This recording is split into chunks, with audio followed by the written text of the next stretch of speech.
Fala, Matheus Starling aqui para mais um Starlingcast. Meu convidado hoje é guitarrista de reggae de mão cheia, guitarrista do Nat Roots. Ele é produtor, professor de guitarra. Tamo junto aqui, Kiko Pérez, meu irmão. Obrigado por estar aqui na área. Um prazer participar do podcast. Tu acompanha ele? Tô demais, demais. Tá de parabéns. Tá muito legal os episódios aí. Pô, enfim, ó, conseguimos casar a agenda, vir aqui pro Rio tocar, já peguei pra cá, vai fazer, não vai nem passar o som, né? Não, hoje tem um ensaio, né? Porque a gente vai fazer uns shows com a Isa. E... Que horas que é o ensaio? Oi? Que horas que é o ensaio? Agora, nesse horário, mas... você não está presente no ensaio? Não. Eu já falei lá com o João, que é nosso diretor musical, que eu já fiz meu dever de casa e fui liberado do ensaio. Quando o cara tem moral, é bravo, né? Então, galera, hoje muita história boa. E antes de começar, vou agradecer ao nosso patrocinador, que vai aparecer aqui, JMC Academy, que é a faculdade de música australiana, a faculdade de indústria criativa, cara, muito legal. Eles têm curso de produção, engenharia de som, performance, música para games, televisão, mais o que? Estou esquecendo alguma coisa aí, Mitch? Tem business, music business. Tem atuação. Aí o que a faculdade faz, cara? Todas as áreas são interligadas. Você entrou lá e você foi pro GIT, né? A gente vai falar sobre isso também. E é como se você estivesse entrando na faculdade e falasse assim, pô, cara, eu tenho um sonho de gravar um álbum meu. Então o cara da engenharia de som vai te pegar e falar assim, pô, cara, eu preciso gravar um álbum. Você é um guitarrista, você tem um projeto, vamos fazer. Aí você quer gravar um clipe, a galera da televisão vai lá e faz um clipe para você. Pô, tô com um show aqui preparado, a galera do Music Business vai te colocar dentro das fitas. Então a faculdade ela é muito interessante, que trabalha todo mundo junto, entendeu? Interligado, que maravilha. Tudo interligado. Os professores top, música na Austrália tem toda uma particularidade. Conhece bandas australianas? Adoro. Tem alguma que você lembra aqui? Bom, Man at Work, né? Clássico. Agora o AC/DC também começou lá, né? A gente adora AC/DC desde sempre. E Nexus, lembra? Nexus. Muita banda, rock australiana, foi muito forte. Midnight Oil. Midnight Oil, Australia Crown, Concrete Blonde, Spy vs Spy.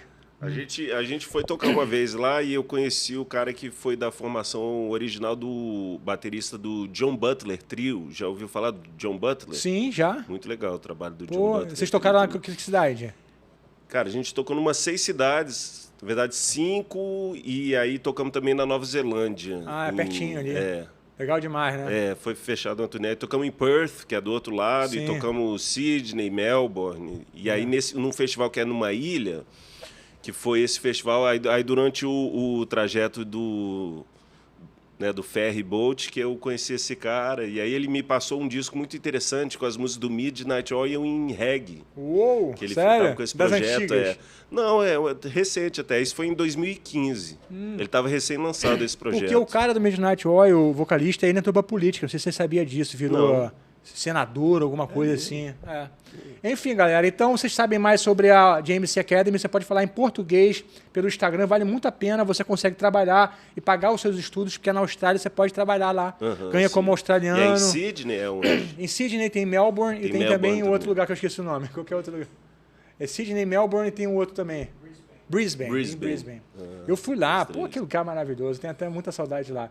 Então aqui na descrição, mais sobre a JMC Academy, não perca essa oportunidade, você que tem um sonho de estudar fora, ter uma imersão cultural, quem sabe ficar por lá mesmo, nunca mais voltar para cá, não perca a oportunidade. Vamos lá, começar aqui, Kiko. Antes do Nat Roots teve história aí, né, cara? Tem O início não foi o Nat Roots, né? Não foi. Você entrou no Nat Roots com quantos anos? Cara, Nat Roots me convidou em 96, né? Tava com 24. Sou de 72. Tá, 24 anos. Então você já era um cara maduro, né? Já tinha feito bastante coisa. Vamos começar aqui, cara, da sua ida pro IGT. GIT, não é IGT. GIT é brasileiro. GIT. GIT. Né? GIT. Você foi pra lá com 19 anos. Foi em 1991. Fui eu e meu irmão mais velho, Beto. Como eu tinha te falado, eu estudei com um professor, com o Nelson Faria, né? Em 1986, na Escola de Música de Brasília.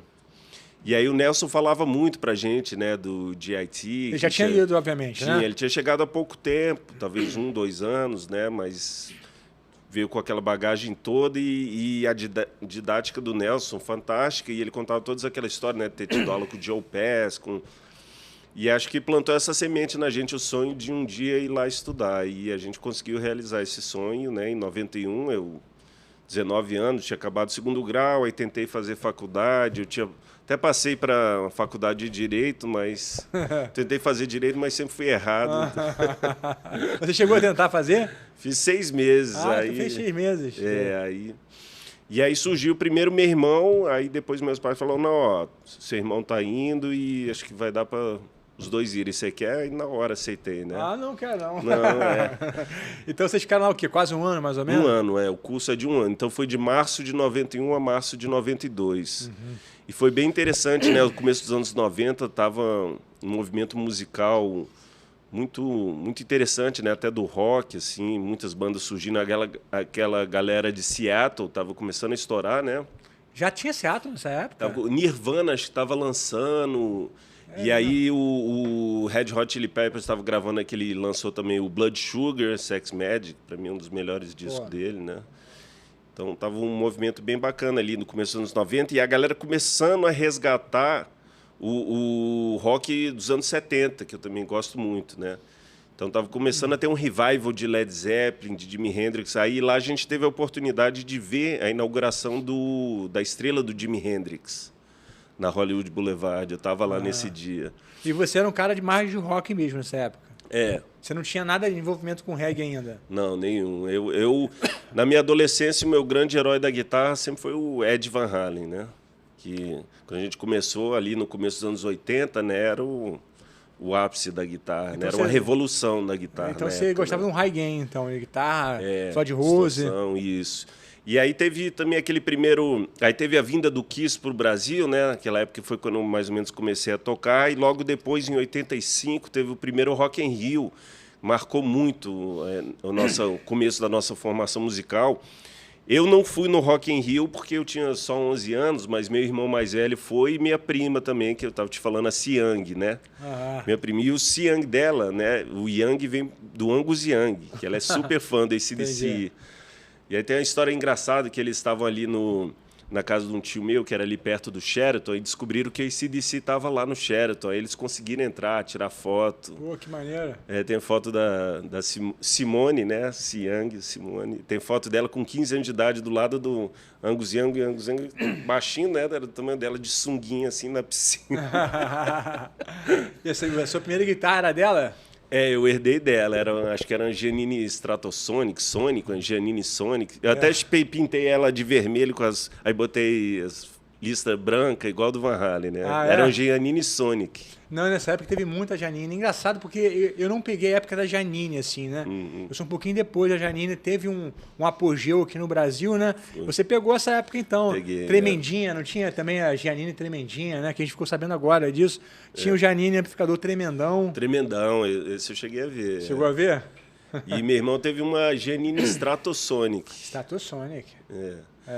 E aí começou ali, então, no começo dos anos 80, a gente começou bem, era aquele hard rock, e meu irmão mais velho, ele sempre trazia os discos em casa, então me influenciou muito dos clássicos, né, de Deep Purple, Black Sabbath, Led Zeppelin, Lynyrd Skynyrd e tal. Então, a influência do rock and roll veio muito do meu irmão mais velho. Depois, mais tarde, a minha influência reggae veio do meu irmão mais novo, que é um ano mais novo que eu, e ele que era o regueiro lá de casa, que tinha todos os discos de Bob Marley, de Peter Tosh. E eu sou irmão do meio, então acabei influenciado pelos dois ali. Mas o mais velho até hoje toca profissionalmente? Toca também, Mas ele tem uma outra profissão? Tem também, tem. Ele faz mexe de TI, né? Área de TI. Engraçado como tem ligação de TI com músicos, cara. O próprio Alexandre, ele... Que é vocalista do Nat Roots, vocalista, né? o Alexandre Carlo, ele... Na UNB ele fazia processamento de dados, então ele é cara saca muito de tecnologia, de computador. Muito que hoje em dia ele também muito envolvido com o que você falou com engenharia de som, produção, né? Também, Ele, essa parte tecnológica, os pedais que eu uso no Nat Roots, ele que, na verdade, comprou e ele saca mais de pedal e de tecnologia do que... É mesmo? Teremos nosso momento pedais e amplificadores e guitarras. Então você... Por que o Alexandre te chamou para fazer Nat Roots, cara? Nativos na época, né?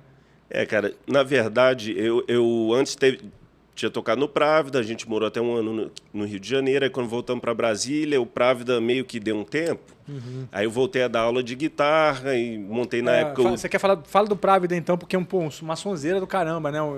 Vocês não chegaram a fechar com a gravadora, mas quase lá, quase, né? Foi quase aconteceu. O Právida foi o seguinte, quando eu voltei, então, recapitulando do GT, quando eu voltei do GT em 92, comecei a dar aula de guitarra, o Právida era um trio, né?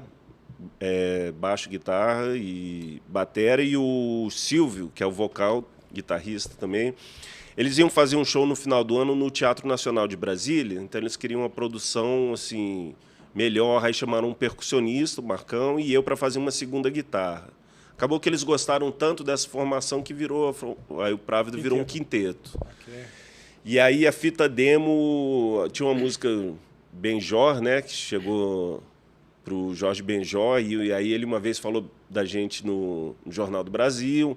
Aí depois a fita demo chegou para o Carlos Albuquerque, o Calbuque, que escreveu para o Globo, ele botou a gente na capa do Caderno B, como uma nova promessa dos anos 90, a banda dos anos 90, assim, né? Botou lá em cima, e aí nisso as gravadoras começaram a se interessar, a gente veio tocar no Rio, no Circo Voador, junto com o Raimundos. Foi muito legal essa história, que a gente desceu de carro junto, né?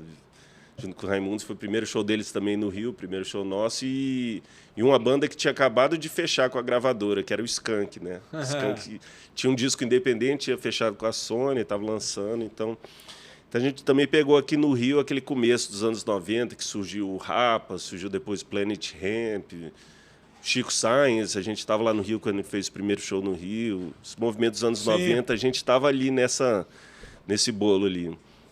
Mas aí o Právida acabou não assinando com a gravadora, fez um disco independente, foi a primeira produção do Tom Capone, assinando como produtor musical mesmo. Tom era nosso amigo já de Brasília, né, de longa data, e aí ele topou produzir, a gente gravou, foi em 94, durante até a Copa do Mundo de 94, que o Brasil foi campeão. Mas aí gravamos independente para levar depois, tentar vender para as gravadoras, só foi lançado um ano depois. Por qual gravadora? Pelo Banguela Records, que era um selo dos Titãs, junto com o Carlos Eduardo Miranda, e tinha distribuição da Warner. E aí eles lançaram Raimundos, Little Quail, Mascavo Roots, teve um monte de banda. Lembro do Mascavo Roots também, que era reggae também, né? Reggae também, Vocês não eram reggae ainda, né? Quem toca com a gente hoje em dia é o Chochi, o baterista, que era do Mascavo Roots. Mas o Mascavo era de onde, cara? Brasília também. De Brasília também? Entendi. E aí, então, por que a banda acabou, cara? Pois é, então como ficou esse tempo assim, até a gravação do disco e até o lançamento, um ano depois, quando o disco foi lançado um ano depois, a gente já estava tocando outras músicas, já estava em outra. E aí voltamos a morar em Brasília e a galera meio que desanimou, aí falou, não quero fazer música, vou voltar para os antigos empregos. Só eu continuei na música mesmo, né? Engraçado isso, né? Esse jogo que é difícil vencer na música, né, cara? Difícil vencer na música. Muito. Porque chega uma hora que você vai batendo ali para os teus 22, 23, 24 anos, né? A sua cabeça muda, aí entra uma responsabilidade nova, dá uma vida... O início da fase adulta ali, né? Isso. E você começa a medir, né, cara? Pô, será que eu vou resistir indo nisso, né? Mas enfim, né, cara? Não rolou, mas você venceu e vive até hoje o sonho da banda, né, cara? Pois eu digo o sonho da banda porque eu também vivi esse sonho. Tive música, né, na rádio, MTV, Multishow, mas a minha banda ficou ali e eu tomei uma decisão com 24 anos. Ou ia para Berkeley ou eu ia para a banda. Porque eu peguei uma época que a banda estava em declínio, sabe? 2003, 2004, pirataria, MP3. Então... Tava muito desanimador, né? Tava o cenário musical. Mas aí, cara, por que o Alexandre te chamou para entrar no... Não foi nem o Alexandre. O Luiz Maurício, que é o baixista, eu conheço desde pequeno. A gente fez judô junto quando era criança. E o Bruno, o percussionista, também na adolescência a gente jogava bola junto e tal. E aí, no começo da banda, quando eles montaram, foi na UNB. E teve um guitarrista antes de mim, muita gente não sabe, mas o André Carneiro chegou a tocar 2, 3 meses na banda ali. Só que ele também era da UNB, estava se formando em engenharia civil. E quando ele viu que a banda estava começando a querer ficar sério, ele falou, galera, estou me formando aqui, vocês estão querendo fazer sério, então melhor já sair agora, no comecinho, antes que... E aí eles, na mesma hora, pensaram em mim, porque além de a gente já ser amigo, né? Eu já era músico profissional em Brasília, o Právida foi uma banda, na época, bem conhecida em Brasília. Eles falaram, acho que o Kiko não está mais no Právida e tal. E ele falou, mas será que o Kiko gosta de reggae, né? Aí eles não sabiam. Aí foram perguntar para o meu irmão, que é biólogo, que estudava na UNB também, né? Meu irmão mais novo. Aí foram lá, antes de me fazer o convite. Pô, Júnior, e aí? A gente está precisando de guitarra. Será que o Kiko topa entrar na banda e tal? Meu irmão, topa, com certeza. E ele gosta de reggae? Gosta. Beleza, então vamos lá falar com ele. Aí eles foram lá, pegaram o carro onde eu dava aula, né? Eu estava dando aula lá e liga meu irmão, ó, Kiko, seu irmão aí quer falar contigo. Meu irmão me ligando aqui, que não tinha celular na época, era fixo, né? Aí eu atendo, ele fala, ó, Bruno e Luiz estão indo aí te fazer um convite e eu acho melhor você aceitar, que essa banda vai arrebentar. Não, o Alexandre não estava. Não estava. Eu nem conhecia. O Alexandre, ele também não me conhecia. Foi sugestão do Bruno e do Luiz. Ó, tem o Kiko e tal, não sei o quê. E aí meu irmão me deu cantou essa pedra assim, mas não, eu falei, na época eu estava tocando com todo mundo, né, em Brasília, assim. Falei, vai ser mais um trabalho que eu vou fazer, não tinha pretensão de que era. E eu gostava de reggae, nunca tinha tocado reggae, foi a primeira vez, né? Mas eu gostava, ouvia muito com meu irmão, os guitarristas do Bob Marley e tal, gosto bastante, né? E aí fui para o primeiro ensaio, assim, e aí engraçado que eu tenho uma tatuagem aqui do Bob Marley, uma capa de um disco do Bob Marley, mas aí quando eu cheguei para o primeiro ensaio, estava todo mundo amarradão, o Kiko, não sei o quê, beleza. Só o Alexandre, né, tocando e me olhando desconfiado, tipo, o que esse roqueiro tá fazendo aqui, né? Aí terminou o ensaio, todo mundo feliz, o Alexandre veio para mim e tal, e falou, vem cá, você gosta de reggae? Aí eu tirei a blusa, só mostrei a tatu do Bob, e aí ele, beleza. Não, é engraçado porque ele já tinha uma postura, então, o Alexandre, ele já sabia que o negócio... Não é que ele sabia, já tinha uma confiança no trabalho, assim. Ele já tinha... Não sei se tinha tanta confiança, mas assim, todo mundo era bem verde ali. Eu que já tinha mais uma bagagem da história do Právida e tal. Quando eu te falei, quando entrei no Právida, eu era o mais novo, mais verde, mas aí, né, a gente ficou ali, teve aqueles 3, 4 anos ali com a banda. Não só peguei a experiência, como teve a experiência de gravar o disco independente, de... Você é mais velho também, né? Do que aí do agora, Nat Roots. isso, aí agora no Nat Roots depois passei a ser o mais velho e o mais experiente ali, que quando a galera resolveu gravar o primeiro disco, na verdade, antes de gravar, a gente veio, eu e o Luiz viemos para o Rio com a fita demo, levar para uns contatos que eu tinha aqui no Rio, levamos para um monte de gente. Mas a fita demo você tinha eu gravado? Gravei em algumas, E eram as músicas do primeiro álbum? Já tinha Beija-Flor, já tinha Liberdade para Dentro da Cabeça. Entendi. Não tinha todas as 12, tinham talvez umas 6 músicas. Porque, galera, para quem não pegou essa época, quem é menos de 20 anos, esse álbum, cara, explodiu de uma maneira assim que tocava todas as músicas da primeira à 12ª, o álbum inteiro. Eu era de nessa época eu morava em Cabo Frio, me lembro muito bem, férias, tocando direto. Eu falei pra ele que eu fui pra Costa Rica, né? Quando eu tinha 18 anos, e eu fui com essa fitinha lá no carro, os caras pedindo, pô, cara, deixa essa fita com a gente aí, muito bom o reggae. Não sei se lá tu não tinha muito acesso ao reggae ainda, você falou que depois até foi tocado na Costa Rica. Já tocamos lá. Mas o que eu quero explicar pra rapaziada aqui que não acompanhou, foi o fenômeno que foi esse álbum, cara. Foi um álbum que explodiu, tipo o álbum do Charlie Brown, do Skank, que na época, quando a galera gostava, tocava tudo e era um movimento de baixo para cima, né, meu irmão? Que não tinha como segurar. Não precisava gravadora, né? A fita demo começou a se reproduzir de uma forma, né, antes da gravação do primeiro disco. Aí o pessoal começou a gravar um pro outro e tal. Quando a gente viu, a coisa estava disseminada. E aí os shows também começando lá em Brasília, os shows já lotando. E a galera cantando as músicas. A galera cantando as músicas, isso deu uma certa confiança pra gente também. Porque quando a gente foi gravar o primeiro disco, a gente pegou um empréstimo, né? E aí, a gente, lógico, queria... Mas eu queria que você me falasse dos nãos, que você chegou com a fita aqui, ninguém se interessou? Foi isso. Chegamos com a fita demo aqui, levei alguns contatos, né? Levamos lá no Pressão Digital, tinha uma Zola, ninguém... O próprio Tom, eu mostrei pro Tom, o Tom achou legal, mas assim, o Tom ainda não era de gravadora, né? Ele, na época, ele era o diretor do AR Studios. Então, ele era o diretor, já estava fazendo produção musical para algumas gravadoras e tal, mas não tinha ainda tanta entrada assim, né? E aí ninguém se interessou, aí foi nessa que a gente falou, ó, vamos bolar uma estratégia aqui, né? Aí a gente fez uma estratégia com para gravar esse primeiro disco foi o seguinte: a gente botou tudo no papel, né? Ó, vamos gravar aqui, a gente vai gastar tanto para gravar. Se a gente prensar 3.000 cópias, vender essas 3.000 cópias, a gente consegue pagar o estúdio, né? E deu super certo, porque a gente vendeu essas 3.000 cópias no show de lançamento. Uau! É mesmo, cara? É, cara, foi incrível. Aí a estratégia foi o seguinte: a gente acabou os CDs. É, exato. A primeira prensagem foi assim. Então foi muito legal, que a gente já estava com o público em Brasília, né? Aí a gente fez o seguinte: vamos supor que o custo para pagar o show, o evento era ingresso na época R$10, pagaria 3.000 pessoas, pagaria o show. Então a gente jogou o ingresso para 15, e se o cara pagasse R$5 a mais, R$20 levava o CD e o ingresso. Então a gente tirava desses 20, tirava 10 para pagar o show e 10 para pagar o CD.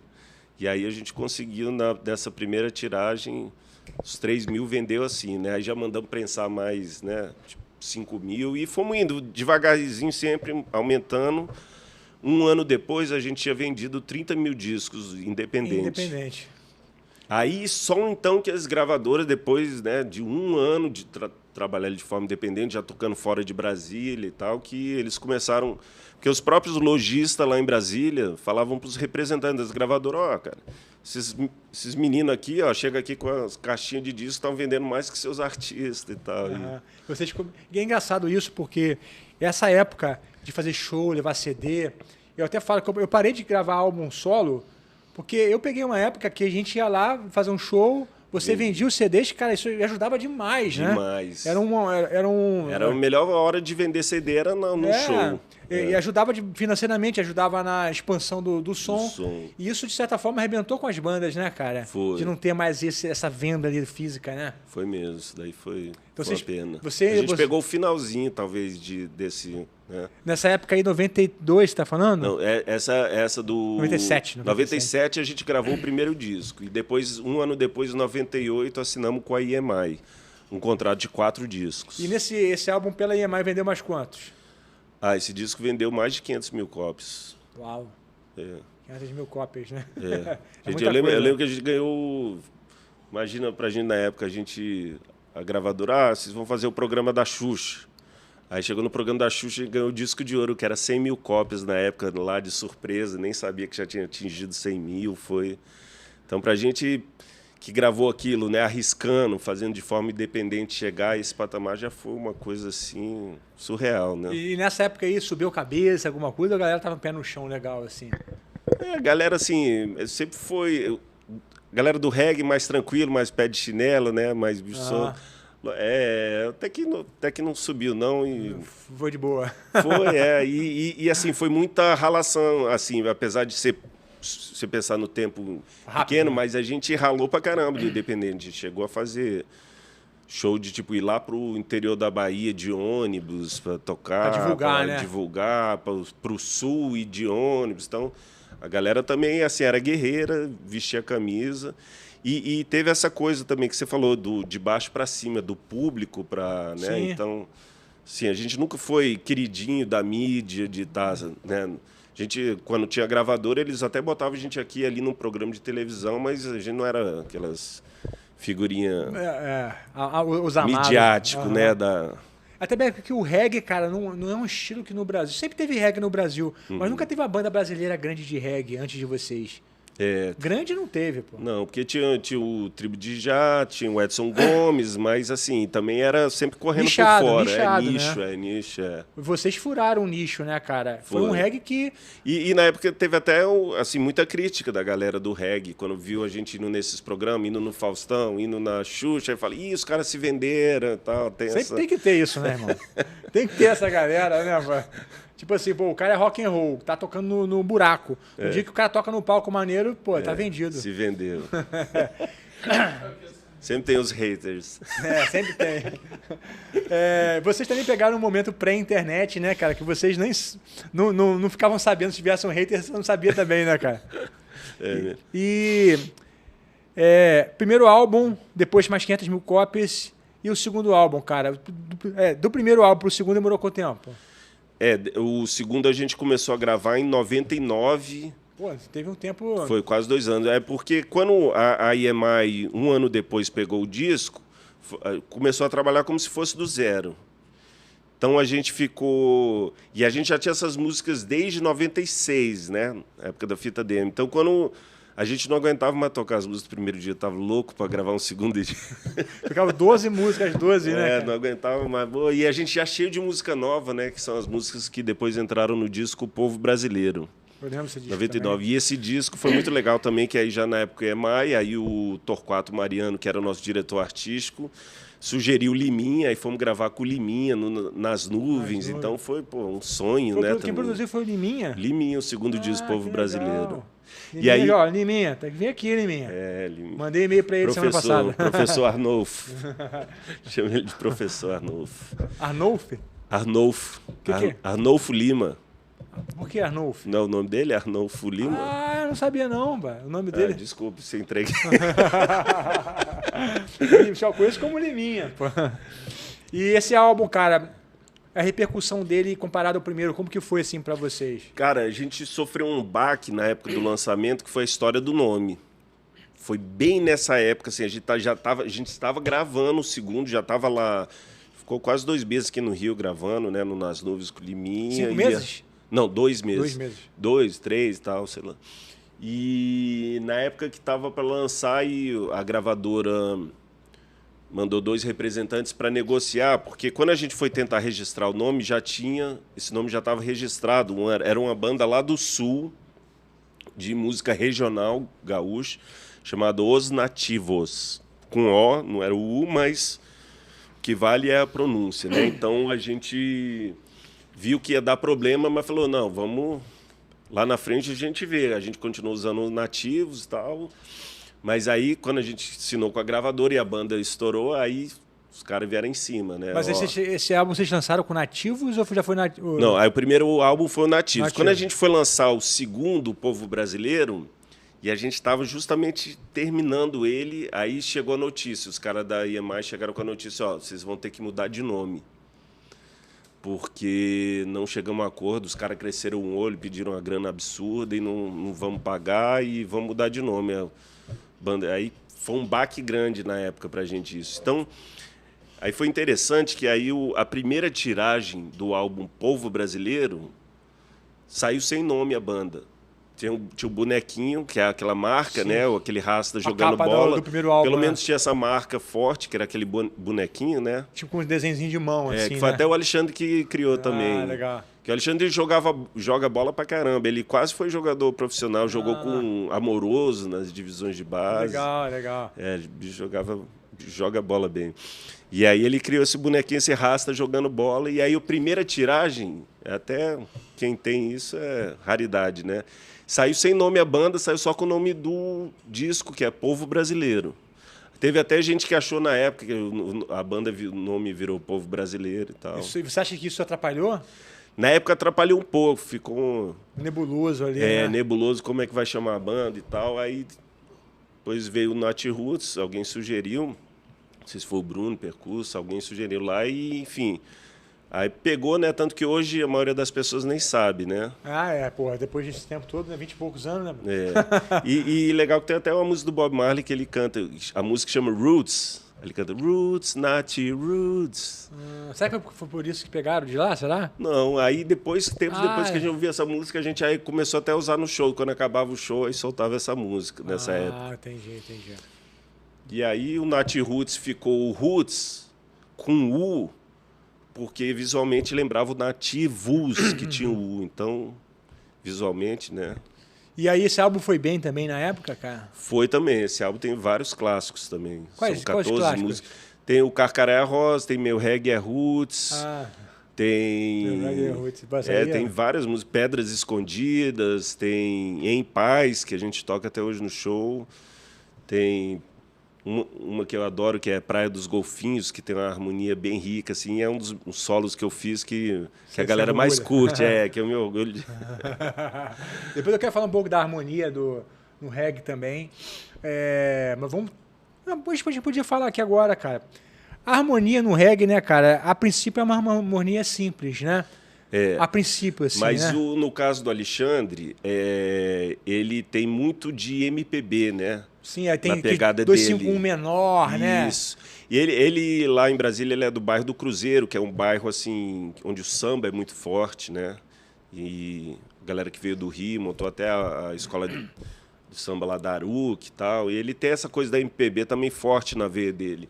A gente desde o começo sempre falou que o nosso era um MPB roots, né? E tem na letra da música, né? Garotos tão largados que tocam reggae e MPB. Então tem uma coisa, acho que não só harmônica, mas melodicamente também muito brasileira no som, que eu acho que sempre diferenciou o Nat Roots de outros reggaes, né? Sim, é um reggae bem peculiar mesmo. E a galera essa música mesmo, o Praia dos Golfinhos, não sei se você está lembrado dela, que tem ela, a harmonia dela é uma coisa maravilhosa, riquíssima. Qual assim, que é a harmonia, você lembra? Com acordes diminutos também, tem um... se eu tivesse o violão aqui, eu mostrava. Você não lembra, né? não? Agora, a harmonia, fala aí os acordes aí. Qual é o tom? O tom dela é porque ela modula para o solo, né? O tom dela, ela começa com em Mi. Mi maior. Mi maior, Ok, qual é o primeiro acorde? Mi maior. Mi maior, Aí ele começa fazendo até um com nona e depois um lá com sexta. Certo. Né? Aí depois ela cai para um menor, uma cadência com diminuto e que...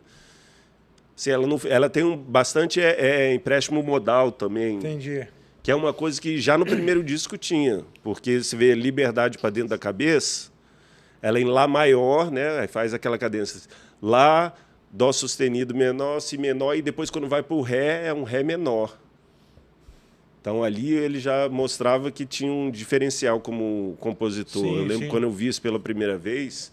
E aí eu lembro já nos primeiros ensaios ele me mostrou a música Forasteiro, entrou no segundo disco, mas que também tem uma hora que tem um empréstimo modal, que ela está em Sol, mas aí tem uma hora que cai um Mi bemol, né? Mi bemol, uma cadência Dó menor. Sim, sim. Então assim, aí já no começo, eu lembro que, cara, um dos primeiros ensaios que eu estava lá, a galera foi embora, ficou só eu, Luiz e Alexandre, aí foram mostrar algumas músicas e tal, e o Beija-Flor mesmo, eu fui aprender ela para o ensaio, mas não tinha me ligado na letra. Aí quando ele me mostrou a letra, estava cantando e eu fui lendo as estrofes assim, eu lembro que eu fiz uma profecia na época, assim, eu falei, caramba, esse cara é um compositor diferenciado. Eu falei, você ainda vai ver suas músicas, o pessoal indo nas bancas de jornal comprar as revistinhas para aprender sua música, porque é assim que a gente aprendia na época, né? Antes da internet, antes do... Sim, sim.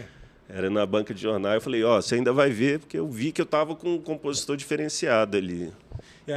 Porque realmente, assim, você falou, né? O reggae, ele harmonicamente é simples. Mas o Alexandre trouxe ali algumas variações. Já, você falou dos acordes de empréstimo modal, quarto menor, que até, de certa maneira, é um empréstimo modal comum, mas você falou ali no Sol, veio um Mi bemol, bemol 6, já não é tão comum. Isso, aí o Carcaraia Rosa, por exemplo, está no Fá maior, aí cai para relativa menor, Ré menor, tem uma hora que... Então, usa muito bem essa coisa, né? E, assim, totalmente intuitivo, porque ele nunca estudou música, né? Então, você já perguntou para ele de onde que ele vem, assim, ele pega tipo influências, ele, pô, cara, essa aqui é uma progressão bacana, vou tentar fazer alguma coisa, é assim que ele funciona? Acho que ele toca muita música também de MPB, e um dos caras que ele sempre ouviu muito, gostou muito, é o Djavan. Imaginei. Porque o Djavan, ele sempre foi esse cara que pegou muita coisa do jazz, assim, né, cara? E as harmonias são requintadas, né? A gente falava que, assim, pegou... o Alexandre, assim, pegou Bob Marley, Djavan jogou no liquidificador e saiu, né? Boa. Então, assim, ele sempre teve essa veia de Djavan forte nele, assim, Então, assim, cara, você disse que em termos de composição, basicamente 99% ele que produz, né? Isso. 100%, nenhum outro... O Luiz também... O Luiz Maurício tem algumas que ele ajudou em parceria com ele. Depois até chegou mais recentemente uma música só do Luiz, tem algumas... Eu tenho uma composição só com o Alexandre, né? Qual que é o nome mesmo? O nome da música é A Justiça Falha, do disco de 2017, que é o Índigo Cristal. Que é uma música menor, né? Tem aquela progressão. E no final cai para o maior, não sei se você sabe ali, né? Quando entra as meninas, tipo um gospel, assim, nosso backing vocal, Lloyd Robenito. E essa música repercutiu bem, assim? Como que foi? Ela é mais um lado B. Mais um lado B, assim. Ela não é... Poucas vezes a gente tocou ela ao vivo, ela...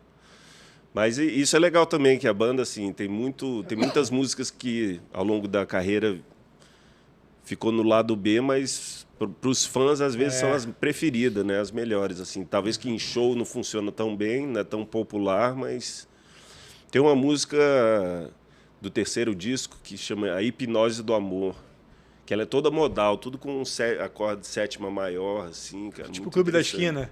Exatamente. Cara, então vamos pro terceiro álbum. Você falou que o segundo álbum foi o Povo Brasileiro. Eu lembro muito dessa época, cara. Liminha produziu. Liminha produziu, o álbum repercutiu bem, você falou, né? Bem, tiveram vários sucessos. É. E assim, até abrir um parênteses aqui, cara. O Nat Roots é uma banda que tem mais sucesso do que cabe num show. Isso. Né? Que poucas bandas conquistam isso, ou tem poucos artistas, né, cara? Tem pelo menos aí uns 20 e poucos sucessos, não tem, não? Tem. Talvez não todos são radiofônicos, mas de shows, né? De agradar os fãs. Então, assim, não dá para agradar todos, que sempre acaba o show, sempre tem aquele fã que fala, pô, vocês não tocaram tal música, não tocaram. Só o primeiro álbum ali, cara, quando eu falei que o primeiro álbum inteiro tocou pra caramba, não é um exagero, assim, né, cara? Basicamente, mais de 50% daquele álbum ali é sucesso do Nat Roots, né, cara? E tem uma música ali, interessante só citar ela, o Mano Velho, que é o típico 251, né, com sétima maior e tal. E eu não estava tendo muita ideia, né, na hora do solo e tal. Começa com uma gaita, né, não sei se você lembra, uma gaitinha. Não lembro. E aí no final modula pro solo, ela tá em sol, aí sobe um tom pro lá. E eu tava sem muita ideia para ela. Aí a gente tava lá no estúdio e convidei o Tom Capone. Tom Capone era guitarrista também, e ele que fez o solo dessa música. Entendi. E aí acabou que isso virou uma tradição de sempre ter convidados fazendo solos, né? Porque eu acho isso legal, que quebra um pouco também a coisa da ser sempre só a minha pegada, só, né, a minha. Por exemplo, no segundo disco, meu irmão Beto Pérez faz a guitarra solo Dia em Paz e o Torquato Mariano da música Uma Vez Mais. Esse é do segundo álbum? Do segundo, que é o Povo Brasileiro. Tá, vamos No terceiro, você falou que queria falar dele, que é o Verbalize. Aí já foi produção do Tom Capone. E na EMAI também, na EMAI também. E foi o último da época que para quem não sabe, eu saí da banda, né, em 2002, depois voltei no final de 2012. Fiquei quase 10 anos fora, contribuindo aqui e ali com a banda, mas sem ser um membro fixo. E como que estava o cenário nessa época do terceiro álbum aí, cara? Já estavam as coisas, eu falo assim, desandando, porque você pegou o momento de transição. Isso. Cara, você falou, cara, a banda... Eu vivi esse sonho também de tentar, né? Você deu certo. Isso eu pulei fora no momento que eu percebi que pirataria pra caramba, física, MP3 rolando, gravadoras passando perrengue, as bandas já 2001, perdendo protagonismo, isso, né? Exatamente. Foi em 2001, a indústria estava meio complicada na época. Mas em termos de show, vocês estavam fazendo muito show. Ainda fazia bastante show, mas a gente também teve algumas mudanças de empresário que atrapalhou um pouco, né? Tipo, teve o primeiro empresário, aí não deu certo, aí mudou, foi para um escritório, era o escritório que também cuidava dos Raimundos na época, mas a gente era sempre a segunda banda, porque a primeira banda era eles, então tinha algumas crises, assim, no sentido... Burocrático, e aí você imagina também que éramos 6, né, da formação original, aí você tem os 6 mais o empresário, então você vai fazer uma reunião para tomar uma decisão, aí imagina, casamento de 2 pessoas já é difícil, de 6, né?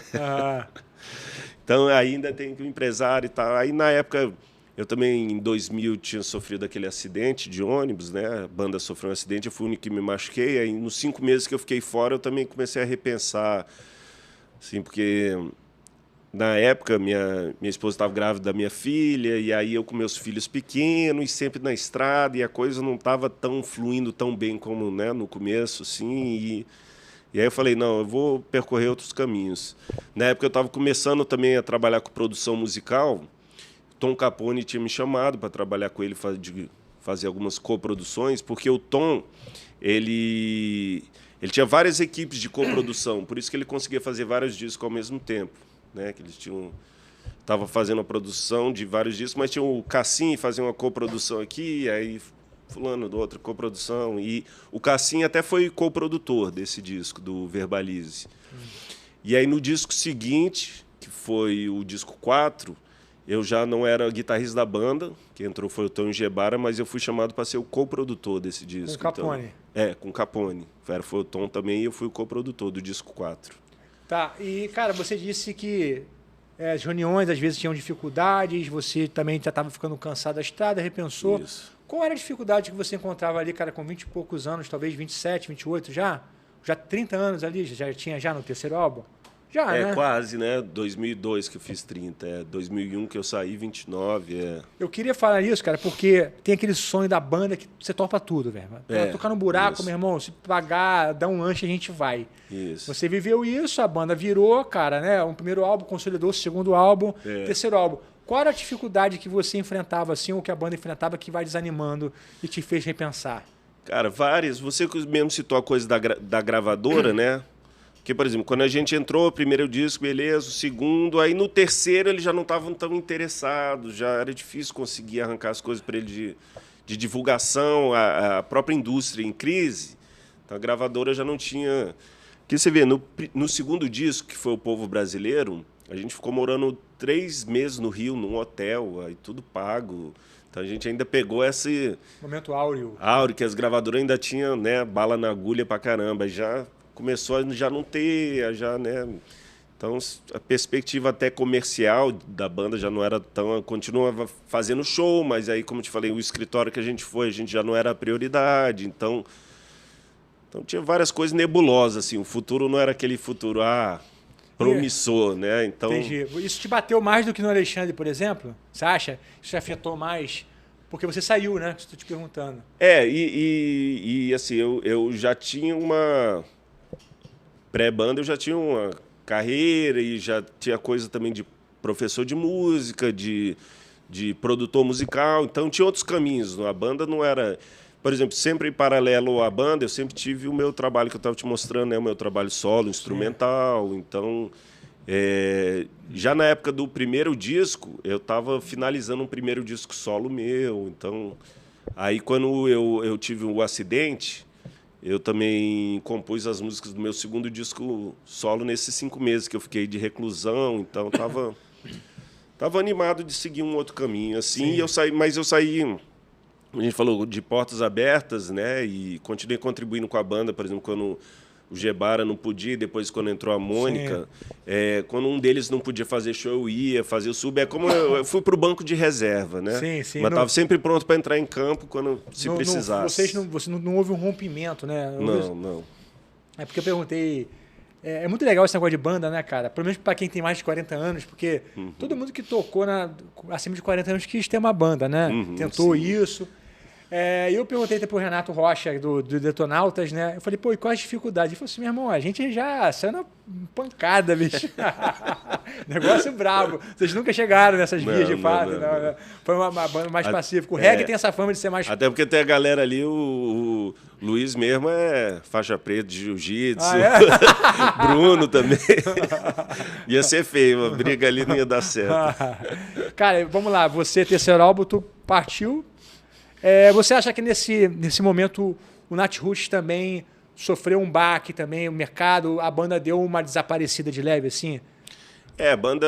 Pelo menos no cenário sempre mainstream. Teve altos e baixos, mas também te falei isso, a banda sempre foi meio correndo por fora e a história da banda foi meio sempre nadando contra a corrente, né? Então...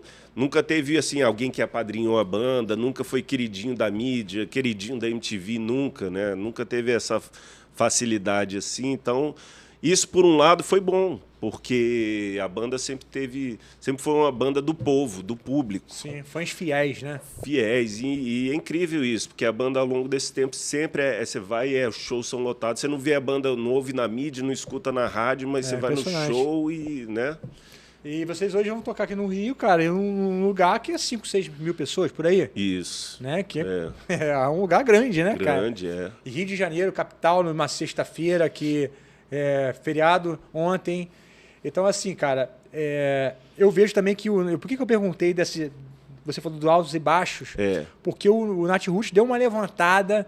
Com algumas músicas, né? E eu acho essa persistência bonita pra caramba, porque a vida é a respeito de persistir, né, cara? Sim. E uma banda é a mesma coisa, né, cara? Não tem... persistência. Porque muitas bandas Eu não sei se você lembra da época dos acústicos, né? Que ressuscitou várias bandas. Sim, sim, sim. Várias bandas que estavam desaparecidas. Sim. Capital Inicial foi um caso. Capital foi. Ninguém lembrava mais de Capital. Daqui a pouco Acústico Capital, pô, os caras reviveram.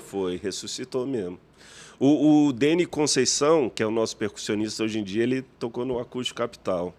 Aí depois o Bruno saiu, ele veio pra banda, tá com a gente até hoje. Ele é um percussionista de Salvador, muito bom. E nesses 10 anos que você ficou afastado, você continuou acompanhando a banda. E o que você estava fazendo nesses 10 anos? Lá em Brasília, dando aula de guitarra, fiz várias produções musical de artistas e bandas de Brasília também, né? E seguindo com o meu trabalho também. E lá em Brasília também é assim, a gente aqui e ali sempre fez tributo. Tem um show lá que desde antes do Nativos a gente já fazia, que é o tributo a Led Zeppelin com a Adriana Facchini, que é muito legal. Fizemos tributo a Jimi Hendrix, a Steve Ray Vaughan também. E sempre tocando na noite em Brasília e fazendo isso, produção musical, dando aula de guitarra. Você conseguiu compensar, porque são dois negócios da música diferentes, né? Sim. Quando você está numa banda, existe ali uma garantia, né, cara? Que você tem um show, está vindo a grana, e quando você está fora, você tem que correr atrás de uma outra maneira, é mais a respeito de você, né? Sim. Você não sentiu nada, assim, nenhum baque financeiro nessa... Um pouco, mas, por exemplo, nessa época mesmo, como eu te falei, né, que eu saí, a banda também não estava assim... A coisa também estava meio apertada, porque tinha mês que tinha show bastante, outros não tinha e tal, então também estava dependendo de uma coisa que ali também era incerto, né? Tava mais antes incerto. da banda, quando eu comecei a viajar muito com a banda, eu tinha parado de dar aula, né, de guitarra. Aí voltei e assim, antes da banda e depois sempre tive os horários bastante cheios, bastante aluno, então... É porque você falou que foi o Luiz, acho que disse que o Natirude já acabou e voltou várias vezes de forma não objetiva, mas subjetiva, né?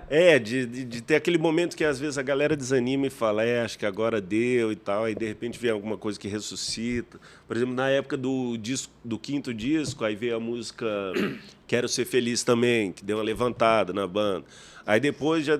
banda também tá dando aquela sumida, aí veio o Reggae Power, aí saiu Isabela e Bruno, aí também parecia que a banda ia, né, saíram, já tinham saído, depois saiu mais 2 membros do original, mas aí veio o Reggae Power, que originalmente era para ser um DVD só com DVD e disco ao vivo, né, com todas as músicas de até então, e surgiu essa música. E essa música estourou, né, foi uma das músicas mais tocadas daquele ano de 2007. 2007? E depois veio... Aí depois veio o acústico, né? Que também deu uma levantada. O acústico foi interessante, que... Cara, o acústico deu uma levantada de um jeito que... Eu voltei logo no comecinho da turnê do acústico. A gente ficou quase 3 anos na estrada com esse show. Não aguentava mais. Não aguentava, louco para voltar a guitarra elétrica. Não aguentava mais tocar violão. E depois veio... Aí a gente gravou, depois do acústico, veio um projeto que foi muito legal, mas durou 1 ano só, que foi o Reggae Brasil. A gente fez um show lá em Salvador, convidou os maiores nomes de reggae, né, do Brasil. Teve Edson Gomes, teve a galera do Cidade Negra, tantos outros nomes, Mascavo participou. E a gente estava falando de reggae. Teve Cidade Negra, né, cara? Que uma injustiça também a gente não citar Cidade Negra, uma banda importante de reggae. Foi anterior, né, cara? Foi, anterior. Então eu cometi esse sacrilégio lá no início, né? Falei que, na verdade, Cidade Negra foi uma banda super importante, estourou também. E que foi do mainstream, né? Do pop e tal. Tony Garrido, né? Quando entrou o Tony Garrido, a banda... Teve um primeiro álbum com outro... O Raiz Bernardo. Exatamente. Que foi um álbum até que aconteceu alguma coisa. Mas o segundo álbum explodiu, né, cara? Foi. Mas voltando aqui, então, você, depois desse projeto de Salvador, o que aconteceu? Esse de Salvador, o projeto chamou Reggae Brasil, aí voltou as guitarras elétricas, foi legal, ficamos 1 ano. Na verdade, o Reggae Brasil foi gravado em janeiro de 2015, mas só foi lançado em 2016, porque a gente ainda estava na turnê do acústico. Mas também sem inéditas. Sem inéditas. E a gente tocando também músicas de outros artistas. Tá. Engraçado que tinha músicas, por exemplo, aquela Um Anjo do Céu, do Mascavo. Muita gente que acha que é do Natiruts, não é. E aquela outra, Me Namora, do Edu Ribeiro. Todo mundo acha, adoro aquela música de vocês, Me Namora. Não é nossa. Porque vocês gravaram esse projeto. Não, aí depois que a gente gravou. Aí falou, Tá bom, agora pode falar que é nossa. E, então, qual foi o próximo álbum de... Aí, em 2017, que lançou um álbum só de inéditas, que foi o Índio Cristal. A banda estava há 8 anos, Sim. desde 2009, que não lançava nada... Nossa, Deus. Nada de... Assim, lançava singles, uma música aqui, outra aqui, mas um disco só de inéditas. Mas os singles chegaram a repercutir algum assim? Teve o Você Me Encantou Demais, foi uma música que tocou bem. Teve alguns, sim. E esse disco de 2009 também teve algumas músicas. O disco Raça Man, teve Sorri Sou Rei, que estourou legal. Essa aí arrebentou mesmo. Então depois a gente está em 2017. Tu já tá na banda e aí fizeram um só de inéditas. Só de inéditas. E como foi a repercussão? Foi ótimo, foi excelente. Muito bem recebido. Aí, música como Na Positiva, Sol do Meu Amanhecer, foi uma música que tocou bastante também. Dois Planetas, tem outras também, mas foi um disco muito bem recebido pelos fãs, foi uma alegria. E aí, como o Alexandre e a banda construiu esse estúdio, né, do lado da casa dele, aí começou a produção. Aí em 2018, quando viu, já tinha mais um tanto de música, já lançou um outro de inéditas, que foi o I Love. E aí a turnê não parou, né? A gente estava na turnê do Índio Cristal, aí gravou e continuou, só foi inserindo as músicas novas, foi quase que um lado A, volume 1, volume 2, assim, vamos dizer, né? Qual que teve com o Big Mountain, numa participação deles? Big Mountain não, teve com o gringo. Soja, teve com uma música Soja, teve uma música com Catch a Fire, que é lá da Nova Zelândia. Teve, agora recentemente, o América Vibra, o Zig Marley, né, participou. Teve uma música em inglês nesse álbum, não teve, não? Do I Love. Tem o próprio I Love, que é o Morgan Heritage. Pode crer. Foi a primeira música mesmo do álbum, não era isso? A primeira? Foi, primeira do I Love, que sim. com o Morgan Eu confundi Heritage. aqui quem era. Aí tem a música Serei Luz, que teve o Tiaguinho também. Essa é uma das poucas músicas que o Alexandre não participou assim. Na verdade, eles fizeram inspirado, né? O Alexandre, o Tiaguinho e o Feijão, aí mandaram para o Alexandre, ele gostou tanto que resolveu regravar. Mas isso é coisa rara, assim. Entendi. Vou logo deixar claro aqui, porque o que tem de gente que fala, pô, que fiz uma música, eu sou compositor, fiz uma música, acho que é a cara do Nat Roots, você mostra para o Alexandre. Eu falei, pô... Ele não... Nunca aconteceu isso. Eu falei, eu vou mostrar primeiro as minhas. Né? A fila é grande. A fila é grande. E depois desse, de 2019, veio o Good Vibration. O Good Vibration foi feito durante a pandemia, né? Volume 1. Volume 1, Volume 2 ainda não saiu. Mas vai sair. Boa pergunta. Boa pergunta, né? Porque, ficou ali volume 1, né? Vai ter que fazer volume 2 agora, né? Senão fica um negócio estranho. Porque já tem tempo isso, né, cara? Já tem dois anos aí, pelo menos, isso, né? Essa turnê que a gente fez em 2017, 2018 e entrou em 2019, que foi o Índio Cristal e o I Love, que seria quase um volume 2. Aí no final dela a gente gravou um DVD lá na Argentina. Que também tá aí ouvindo no Spotify. Que lançou agora e era para ser lançado em 2020. Aí quando veio a pandemia parou tudo. Então agora que está sendo lançado esse trabalho, mas foi muito bacana. Porque assim, diferente dos outros DVDs e disco ao vivo, a gente gravava o disco ao vivo e saía para a estrada. E aí na estrada ia mudando, né? Os arranjos vão mudando, as músicas vão mudando e tal. Esse as músicas tiveram mais de 2 anos assim de estrada, e então quando a banda chegou para gravar esse da Argentina já estava muito bem azeitada, né? Assim, consolidada. A banda estava... E a gente ainda tinha vindo de uma turnê na Europa, que aí tem que fazer muitos shows em pouco tempo, né? Porque tem que fazer o máximo de show em pouco tempo, porque manter aquela equipe grande, né? Sim. Quantos músicos de palco tem ali, contando com back vocal? A gente hoje está com 11 no palco. Uau, e nessa época a gente estava com 13. Porque a gente estava com um naipe de metais de 3, né? E 3 backing vocals. Então agora tá o quê? 3 aí backing? 2 backing agora só, e o naipe tá só trompete e sax. Exato, entendi. Trompete e sax, então perdeu o gravão, né? O trombone. O sax o quê? É tenor?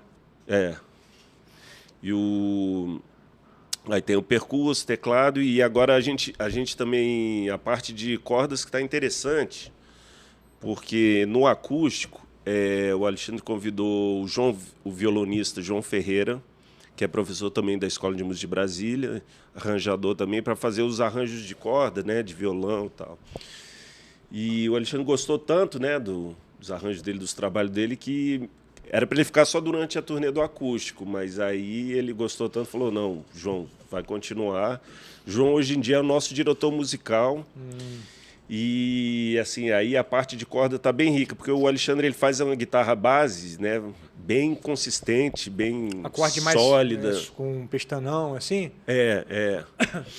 Faz aquele que a gente chama o tchaca, né? Tchaca. E a base do Alexandre é muito boa, muito firme, consistente. Aí me dá a liberdade de criação, de eu ficar mais solto, né, nos arranjos. Não preciso ficar tanto na parte rítmica. Mas aí agora tem a guitarra do Alexandre, a minha guitarra, e o João, ele tipo é um coringa, ele faz um violão de 12, às vezes faz um violão de nylon e às vezes faz uma terceira guitarra. Então, foi bem interessante. Então o show teve ensaio aí, né? Tem bastante. Não é tipo, vamos... Porque tem muita banda que assim, nem se encontra mais, só se encontra para tocar. A gente, na verdade, ensaia no começo da turnê. Fica uma semana ensaiando, preparando o show. Aí montou o show, aí depois, durante a estrada, se precisa inserir uma música ou outra, a gente resolve na passagem de som mesmo e tal. Mas o esqueleto mesmo do show é nessa semana que antecede, né? E a gente está aqui em 2013. Qual que você acha que é o momento do Nat Roots? 2023, assim? Né? Voltou 10 anos. Voltei 10 anos. Caraca, quem me dera, 10 anos a menos. E qual que é o momento do Nat Roots agora, assim, cara? De carreira, consolidado pra caramba. Você vê dessa maneira também? Passou já pelos momentos difíceis. Chegou naquele momento que não precisa mais ter sucesso, que já é suficiente o que tem para fazer a banda girar por mais 10, 15, 20 anos. Eu sinceramente, assim, eu não sei porque quando eu saí da banda em 2002, eu saí da banda, saí da empresa também. Quando eu voltei como músico convidado. Então, hoje em dia, eu não participo mais, assim, da tomada das decisões. Mas você de visão, assim, de mercado, assim, você tem essa visão, assim... Porque, por exemplo, você pega o Lulu Santos. Cara, quanto tempo o Lulu Santos não lança um hit? Tem muito tempo, né? Sim. Mas o cara, bicho, lota onde ele passa, porque já tem muito hit. Já tem, então. Eu acho que, assim, com relação a isso, a banda pode continuar durante muito tempo, né? Eu não sei como é que está assim, o Alexandre em termos de inspiração para compor material novo no momento. Pode ser que pode bater essa inspiração de novo, né? A qualquer momento. A gente começou a trabalhar em umas músicas novas, mas acho que também não... Esse projeto talvez não vai ser para agora, não. Que o Alexandre também chegou a lançar um disco solo do trabalho dele, solo, que é mais soul music, mais black music, R&B. Ele chegou a rodar com esse trabalho? Não, chegou a fazer alguns shows no Rio, São Paulo, mas não chegou a cair na estrada mesmo. Entendi. Então, assim, eu também às vezes pergunto pra galera, e aí, estão fazendo documentário da banda, quando é que vai sair? Tá? Aí os caras, não sei. Tá, não sei. Rolou documentário, gravaram? Tinha uns 2 documentários sendo feitos e tal. Até outro dia, eles não sabiam quando é que ia lançar o show da Argentina. E aí, quando é que vai lançar? Não sei. Aí daqui a pouco, vai lançar o da Argentina. Finalmente. E você também, quando você estava no início da banda, você disse que agora você não participa mais estrategicamente porque as coisas que acontecem. Da tomada de decisão. Você participava no início? Sim, ativamente, sim. Isso não era uma coisa que você curtia, te aborrecia de alguma maneira? Ou você curtia participar disso? Não, até curtia, mas assim, porque no começo, assim, eu era o mais, como eu te falei, era o mais experiente, a galera era mais verde, então trazia um pouco daquela bagagem do Právida e tal, então vocês falavam, galera, vamos por aqui, não vamos por aqui e tal, mas eu gosto também da coisa de ser um músico convidado e também não ter toda aquela responsa de tá sempre ali nas burocracias, né? A parte burocrática é chata, assim, às vezes. Administrar a empresa e tantos funcionários e tal. E não é tão fácil, né? Não é mesmo. Cara, vamos falar de equipamento. O que você trouxe para esse show aqui? Eu estou usando 2 guitarras, né? Uma Gibson SG. Não tem modificação nenhuma nessa Gibson? Ela tem uma Bigsby. Mas aí quando eu comprei ela já tinha, né? É a única modificação dela. Mas eu quase não uso, assim, é mais para vibrato, né? E tem uma Stratocaster GVB, que é um luthier de Brasília, o Guilherme Vieira Barbosa. É bom falar aí, porque a gente sempre gosta de valorizar. Isso. os fabricantes GVB nacionais. Guitars. Procura aí no Instagram, GVB Guitars. Ele não só ele faz, né, parte da madeira, mas ele também enrola os captadores, ele compra os ímãs, ele faz um trabalho sensacional de guitarra. E É o que? guitarra... Esses tratos são 3 singles? 3 singles, é. E ele também faz uma blindagem, né, com aquele folheado de cobre, assim, a guitarra não tem chiado nenhum, incrível, né? Para extrato sempre é... Isso é interessante. Não estou usando noiseless. Não. E ela realmente não tem aquele chiadão de single normal. Tem. Mas tem som de single. Tem som de single, potente, um dos melhores que eu já vi. Inclusive, em extrato eu nunca usava a posição do captador do meio. Nela eu uso bastante, assim. Sempre usei mais ou do braço ou da ponte, né? Sim. A minha Fender original, como te falei, ela tem um humbuck na ponte. Que é também consigo aquele som mais ardido, né? De Gibson e tal. Sim. E de pedal? Você tá levando, você usa amp? Então, aí eu comecei a usar, a influência até do Torquato aí. A gente começou a usar o... Quad Cortex? Não, como é que é? O Dream. Isso.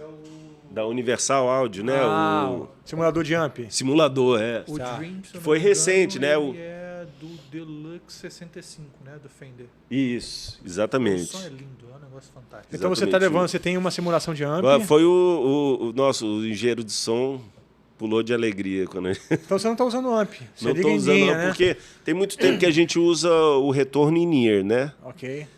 Quando voltou as guitarras elétricas, eu estava levando 2 amplificadores, um Marshall JCM e o Fender, né, o Deluxe, né? Na verdade, o Deluxe eu levava e o JCM geralmente pegava da empresa de som que faz backline. Você usava em estéreo? E aí eu usava, aí eu tinha um AB Box, né? E eu usava o JCM para Gibson e o Fender, entendeu? Usava uma guitarra para cada. Tá. Você não usava estéreo, né? Não. Tá.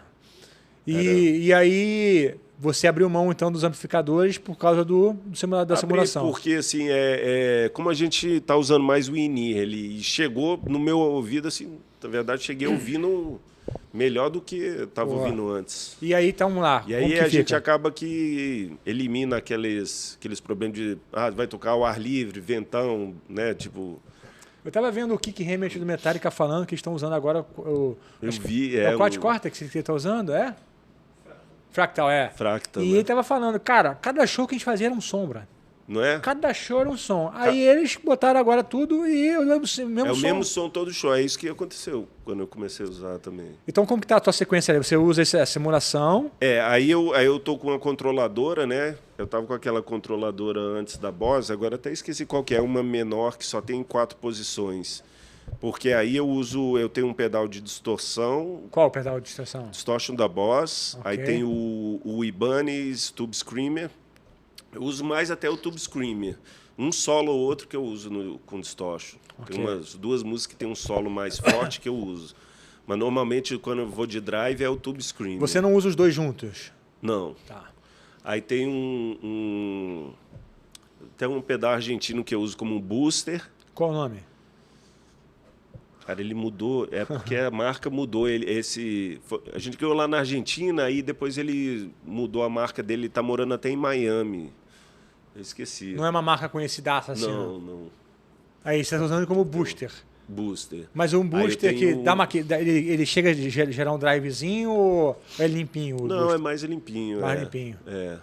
Mais limpinho. Aí, o wah-wah eu uso antes da cadeia, lógico, é o primeiro que entra, né? Okay. Ele não está na controladora. Os outros pedais eram 8 ligados na controladora. Aí tem o delay da Boss, que é o DD2. Não. Sim. E um pedal que eu gosto muito, que até foi sugestão do Alexandre, que eu não conhecia. As modulações são todos do Line 6? Não é o Line 6, não. O azulzinho, como é que chama? Modulação muito boa. um branco agora. É o Mobius. Mobius. Da...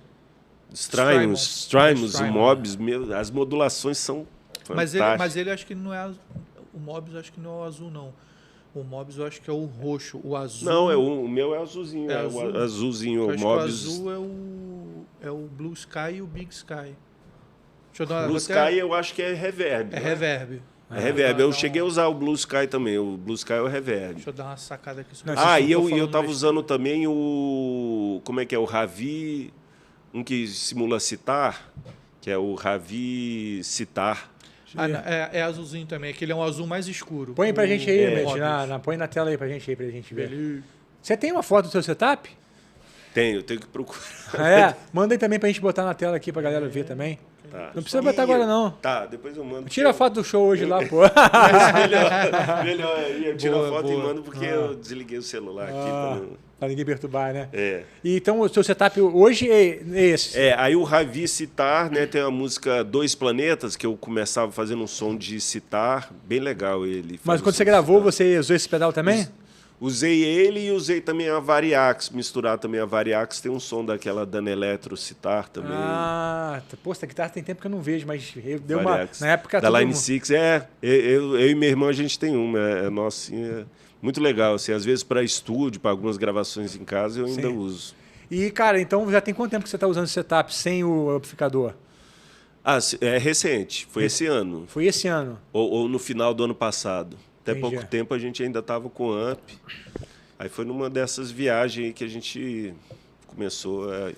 Realmente ele realmente deu uma coisa de som ser sempre igual. Como E você caso não do- aderiu aos multi-efeitos, tipo Quad Cortex, Fractal, Kemper, essas coisas assim? Não, ainda não. E como eu te falei, a maioria desses pedais foram sugestão do Alexandre mesmo. Você não tá ligando muito, né? Eu sou bem de pegar a guitarra, espetar no Eu ombro, passar também por sou, uma... bicho. Eu também sou, cara, mas ai de mim se não fazer essa pergunta pra você aqui.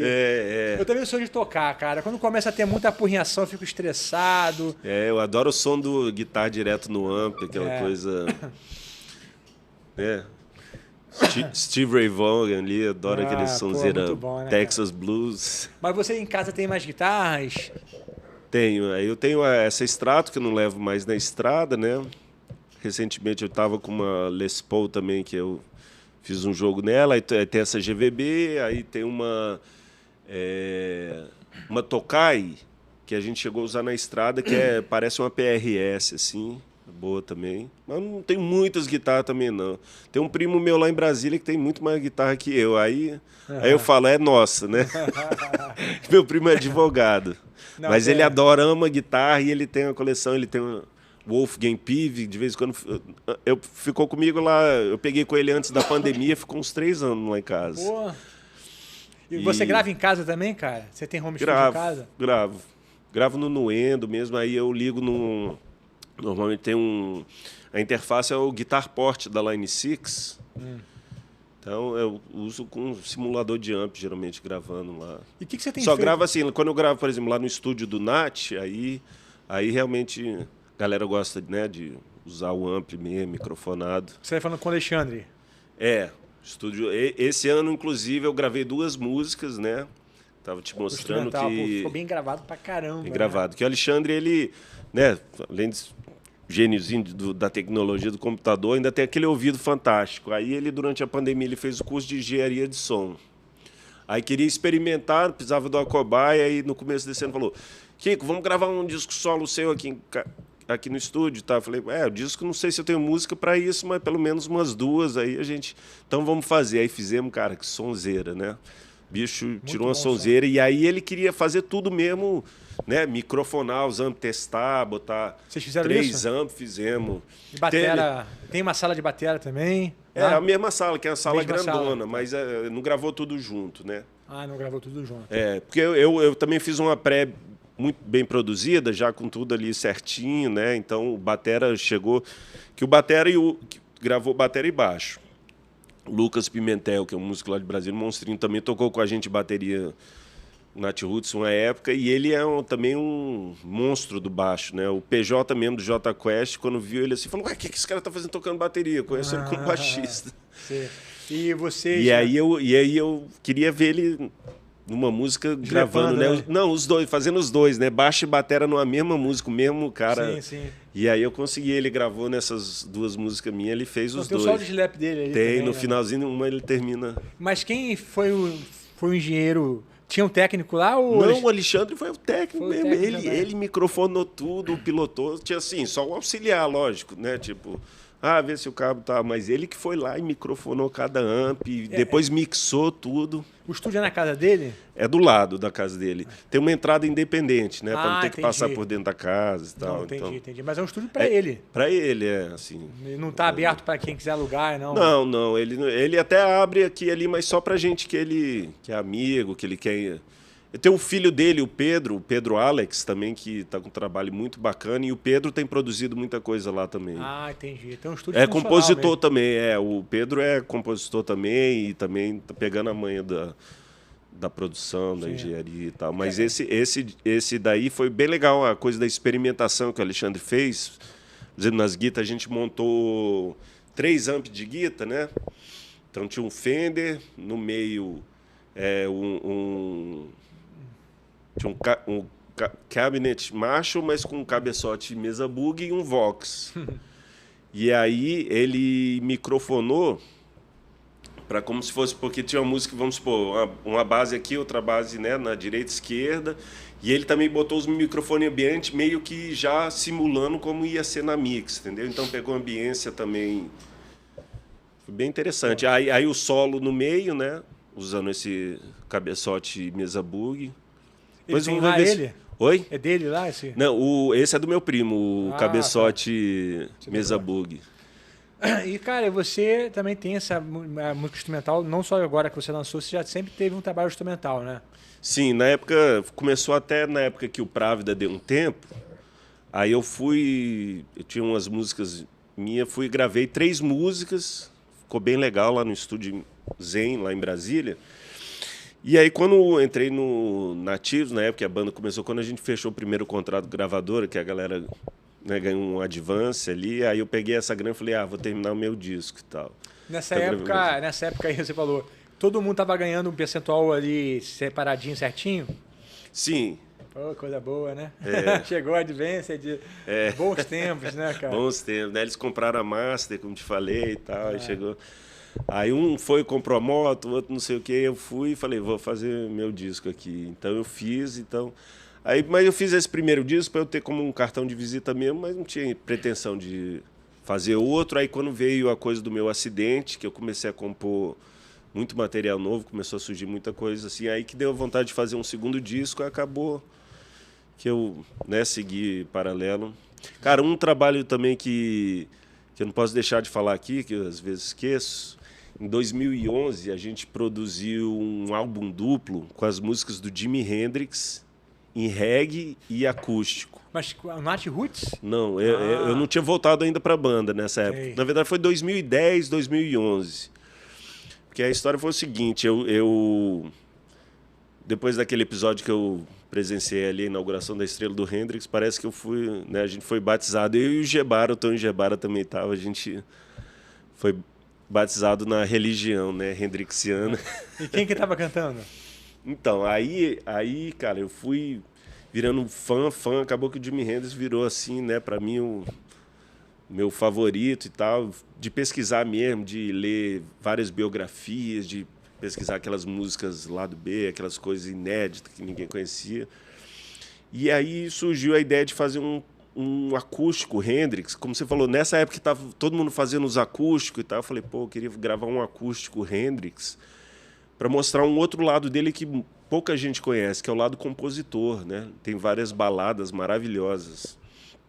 Aí fiquei com esse projeto ali engavetado, tentei várias vezes fazer e não fluiu. Até que um dia, Du Morgado, que é um baixista lá de Brasília, também fez um estúdio na casa dele, e um dia me ligou e falou, Kiko, tô com o estúdio aqui assim e tal, você tem que vir aqui e tal, vamos não sei o que, fazer uma gravação aqui. Aí eu falei, Du, eu tenho um projeto eu tenho um projeto de fazer um Hendrix acústico, que é bem simples de fazer, só voz e violão. E você não topa fazer no seu estúdio, você entrar de sócio do projeto e tal. Aí o Du, claro, vamos fazer aqui. Pô, e ele é regueiro, né? Eu já tinha produzido um disco da banda dele, o Mira Reggae. Aí o Du que sugeriu, falou, pô, vamos fazer um disco também só de Hendrix em reggae. Aí eu confesso que na hora que ele me falou isso, nossa, que ideia de jirico. Aí ele insistiu, não, vamos fazer. Ficou insistindo, aí eu falei, tá, vamos pensar aqui nas músicas que daria certo, beleza, vamos pensar nos músicos que a gente vai chamar, tal. Tá, vamos tentar. Então, fui totalmente despretensioso. Cara, esse disco do Hendrix e Reggae ficou fantástico. Mas tá no nome de quem esse disco? Então, aí... Tá no streaming? Tá no streaming, só que você vai achar no nome Love Surf Experience. Nossa, vou botar aqui para ver depois. Veja esse disco, cara. E a gente, a gente fez todo lá no estúdio dele e masterizou em Abbey Road, que aí na época começou esse negócio de você mandar pela internet e masterizar lá. Aí, cara, quando os caras mandaram de volta a master, que eu fui baixar... Tava lá os áudios, né? São 9 músicas, tá? São 9 músicas do reggae, 9 do acústico. Na época ainda era CD, a gente fez um álbum duplo. Só que não podia usar o nome do Hendrix, tá? Então botamos Love Surf Experience. Então um disco era só de reggae e outro 9 músicas no acústico. Aí quando chegou essa master lá de Abbey Road, né? Eu vi as 9 faixas lá em Wave e uma faixa em um textozinho, um Word, sei lá. O cara mandou aqui, tipo assim, vai ver que é falando, fiz isso, fiz aquilo e tal. Aí quando eu abri, o engenheiro que masterizou lá em Abbey Road falou, amei trabalhar nesse projeto, parabéns. Ah, que legal. Então, legal. Cara, eu vou te fazer uma pergunta, já que você foi tão fundo em Hendrix. Você acha que o Hendrix ele é supervalorizado? Não. Porque as pessoas falam que ele foi o maior guitarrista de todos os tempos. Já fiz a pergunta para o Fernando Vidal, que é um defensor né, do Hendrix. Você acha que ele foi o maior de todos os tempos? Acha que esse título dele é um título... Cara, é porque o Hendrix, para mim, assim, acho que para quem é muito fã, não é só o lado guitarrista. É o lado compositor, é o lado... Ele, na época, foi um revolucionário, porque o som que ele chegou fazendo com a guitarra, ninguém estava fazendo na época, né? Então... Foi tipo Ele e Van Halen, quando surgiram, deixou todo mundo assim, de queixo caído, né? Sim. E a parte também que o pessoal, quando se fala assim do Hendrix, porque era o maior guitarrista e tal, a gente pensa logo na coisa do solo, né? Talvez em solo muita gente superou ele e tal, mas e as bases, as harmonias, os acompanhamentos que ele faz? Até hoje, a galera tá aprendendo ali, né? Tá estudando ali a parte dos double stop, porque uma coisa interessante é que ele passou muito tempo trabalhando como sideman, né? Então, acompanhando vários cantores, vários artistas. Então, ele tinha essa coisa do acompanhamento dele que é incrível, assim. E depois teve a coisa do equipamento, que na época, né, começou a virar as caixas grandes, aquela potência toda de som e ter aquele controle sobre o feedback. Então, acho que é o conjunto da obra. Você não pode só isolar ali como um solista, que eu acho que muita gente que olha assim e fala, pô, mas fulano de tal sola muito mais que ele e tal, né? E outra coisa que acho que ele se diferencia da maioria é a espontaneidade. Você escuta as várias gravações, eu tinha vários álbuns dele ao vivo, ele nunca toca uma música 2 vezes igual. Então, aquela coisa do jazz, da criação do momento, do improviso, que ele era totalmente...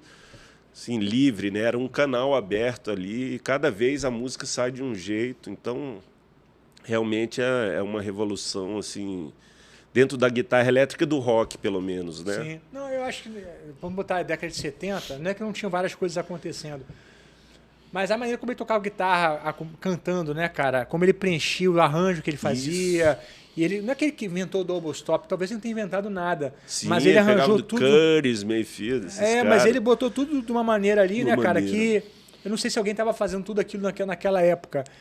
Com certeza. Porque ele morreu em setembro de 70, né? Então. E, cara, você pega aquele álbum, você conhece o álbum Band of Gypsies? Cara, não lembro. Já ouvi, mas não lembro. Cara, tem uma música ali que é o Machine Gun, que ele faz com a guitarra nessa música. E, assim, esse disco, Band of Gypsy, foi gravado no Réveillon, de 69 para 70. E ele já não estava mais com o trio original, o Experience, né? Que eram 2 músicos ingleses, o Mitch Mitchell e Noel Redding, né? Primeiro saiu Noel Redding, depois saiu Mitch Mitchell. E ele devia, questão de contrato, ele devia um disco para um cara que antes dele fazer sucesso, assinou aquelas coisas em branco, o cara botou na justiça e o cara ganhou. Aí, cara, não tem que fazer um disco para esse cara. Aí juntou o Billy Cox, que era um antigo colega dele, tocava com ele no Exército, depois, né, no circuito ali. Billy Cox, baixista, e o Buddy Miles na batera. Então, 2 músicos afro-americanos, né? Black. Então, a pegada cara, esse disco é a coisa mais incrível do mundo. E essa música Machine Gun, inclusive o Miles Davis, né? Falava que era a música dele preferida do Hendrix. O que ele fez nessa música ali, cara, foi fundo, porque ele era uma música de protesto contra a guerra do Vietnã, mas que você vê toda... Aí tem barulho de bomba, de sirene, de metralhadora, conseguiu captar um momento ali mágico. E você vê nesse mesmo show, que ele, na verdade, foram 2 shows no dia 31 de dezembro e 2 shows no dia 1º de janeiro, né? Era sessão dupla. Então foram 4 shows gravados. Recentemente, eles lançaram outras versões, né, ao vivo dessa música. Você vê as outras versões de Machine Gun, não é a mesma coisa, mas essa música tem uma magia ali, uma coisa ali que aconteceu naquele momento que foi único ali. E o Miles ia gravar com ele logo depois, né, cara? Eles iam fazer. Porque... E o Band of Gypsy é o meu disco favorito, porque ele já estava fazendo aquele funk rock, black music com rock, ali, né, no começo de 70, que depois dos anos 90, muita gente veio a resgatar, né, tipo o Red Hot, o Rage Against the Machine e tantas outras bandas ali que tentaram, né, essa mistura. A galera tem muito uma discussão se o Hendrix sabia ler partitura ou não. Você que foi na biografia. Sabia não. Não sabia, né? Porque ele foi no Exército. Porque pra ser ele nunca teve aula, é tudo ouvidão, só que ele tinha um ouvido absoluto, né, então, assim... Mas conhecimento de teoria não tinha nenhum. Ele até disse, ele estava com vontade de começar a estudar. Ele falava isso na biografia. Falou. Ele estava querendo estudar música, aprender partitura e tal. Ah, entendi. Então, realmente, ele morreu sem ler partitura, então, né? Foi. Cara, a gente está indo para a nossa reta final aqui.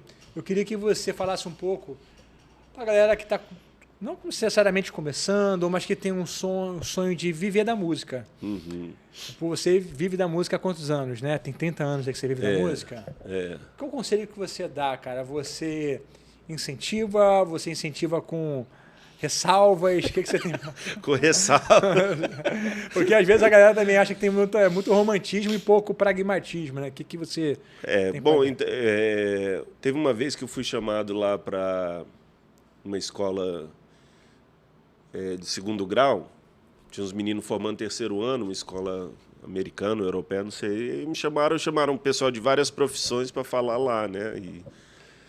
E assim, eu dei a real, assim, muitas vezes a pessoa, quando vai viver de música profissionalmente, às vezes tem que tocar que não está afim, porque tem que pagar as contas, né? E acaba a música virando também um trabalho também chato e burocrático, né? A gente conhece vários amigos, de repente os caras são roqueiros, mas estão tocando um sertanejo, porque é o que paga bem. Sim. E tal. Então, assim, não está tocando a música que ele gosta. E, ao mesmo tempo, eu tenho vários amigos que são profissionais não vivem da música, mas que são músicos top, que tocam, assim, às vezes, na noite, em Brasília e tal, mas tem outra profissão e se realizam musicalmente porque só toca o que quer, porque não depende daquilo para pagar as contas. Então, assim, às vezes, quando você depende para pagar as contas, às vezes você tem que se sujeitar a ir por um caminho que não era o que você idealizou quando você começou, né? Então, e assim, eu dei muita sorte, eu toco numa banda, eu curto muitas músicas, né, do Nat Roots, toco feliz, assim, as músicas. Só que eu não toco só isso também, eu tenho uns outros trabalhos também, eu tenho a coisa do rock and roll, como eu falei, né? Não sou só músico do reggae, né? Tem a galera que acha que só toca reggae, né? Tem. Então, assim, não é um caminho fácil, com certeza, e a gente tá aí até hoje, mas também com altos e baixos e... Você já pensou em algum momento em desistir da música, da profissão? Já. Em que foi o momento foi esse? Cara, acho que foi lá para 2006, 2007, que estava muito... Primeiro a gente viu toda essa indústria, essa caída que deu, aí estava muito em alta música eletrônica e aí eu lembro que eu fui tocar num festival de música eletrônica, só que eu fui tocar com com uma banda de black music que a gente tinha e fazia uns hip hop ao vivo com banda e tal. Você não estava no Natiruts, né? Não, não estava. A gente tinha uma banda, o Black Machine. Ok. A gente misturava black music antiga com hip hop, mas tudo com banda ao vivo. E aí a gente foi chamado para tocar num festival, um grandão lá em Brasília, só de música eletrônica. E assim, eu lembro dos produtores, todo mundo tratando a gente igual lixo e os DJs tratando os caras como, né, os deuses. Os caras tinham maior regalia e tal. Os músicos e tal. Não, quer dizer, os músicos e o cara que está lá só apertando o botão. Não que o DJ... né, não quero também entrar nessa polêmica. DJ é músico, né? É. Mas, assim, no mínimo tinha que ter o mesmo tratamento, né? E aí eu falei, pô, o nego tá valorizando mais... A gente estudou, tocou, para não sei o quê, para ser maltratado e ser menos que... né?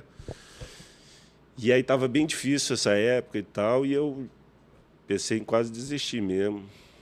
Aí nessa época eu lembro que eu falei, vou fazer um vestibular de novo só para ver e tal. Aí passei de novo em Direito. Aí, tu chegou então a... Aí eu cheguei a fazer 3 semestres só e depois larguei de novo. Mas assim, nessa época foi diferente, quando eu fiz o Direito nessa época, porque eu já tinha maturidade, já tinha todo aquele caminho, não era aquele menino de 17 anos que tinha acabado de sair do 2º grau, né, imaturo.